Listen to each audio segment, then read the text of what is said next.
यार कोई अच्छी सी स्टोरी सुनाना। ठीक है, एक स्टोरी सुनाता हूँ। युकियोना बर्फ की महिला की कहानी। एक ठंडी रात जब बर्फ गिर रही थी, एक लकड़हारा जंगल में लकड़ी काट रहा था। अचानक उसने एक खूबसूरत महिला को देखा जो सफेद कपड़ों में ढकी हुई थी। उसकी त्वचा बर्फ की तरह सफेद थी और उसके चेहरे पर एक रहस्यमय आभा थी। लकड़हारे ने उसे युकियोना या बर्फ की महिला के रूप में पहचाना। युकियोना ने लकड़हारे को अपने आकर्षण से मोहित किया और कहा कि वह उसे नुकसान नहीं पहुंचाएगी। उसने उसे बचाने का निर्णय लिया, लेकिन उसे एक शर्त दी। वह चाहती थी कि वह इस रहस्य को किसी को न बताए।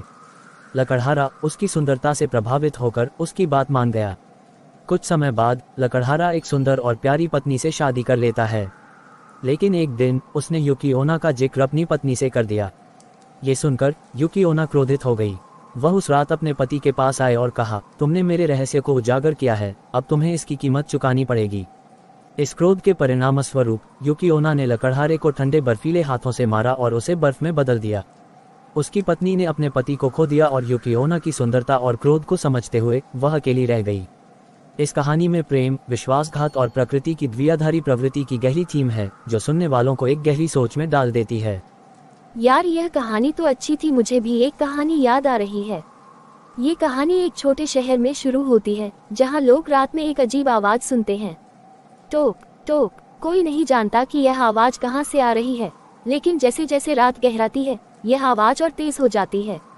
कहानी के अनुसार यह आवाज एक भूत की है जो अपने शरीर के बिना भटकता है।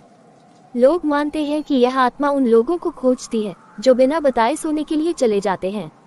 जो लोग इस आवाज को सुनते हैं वे अक्सर अगली सुबह गायब हो जाते हैं। एक रात एक युवक अपने दोस्तों के साथ उस आवाज की जांच करने का फैसला करता है। जैसे ही वे बाहर निकलते हैं उनके वही आवाज पास आने लगती है। वे डर कर भागने लगते हैं, लेकिन एक एक करके गायब हो जाते हैं। अंत में एक युवक अकेला रह जाता है और वह आवाज उसे चारों ओर से घेर लेती है। अगली सुबह केवल उसके कपड़े और सामान मिलते हैं, लेकिन उसका कोई पता नहीं चलता। लोग अब समझ जाते हैं कि टोक टोक की आवाज को कभी अनसुना नहीं करना चाहिए। ये कहानी रात की अंधेरी सड़कों पर चलने वालों को डराने के लिए जानी जाती है।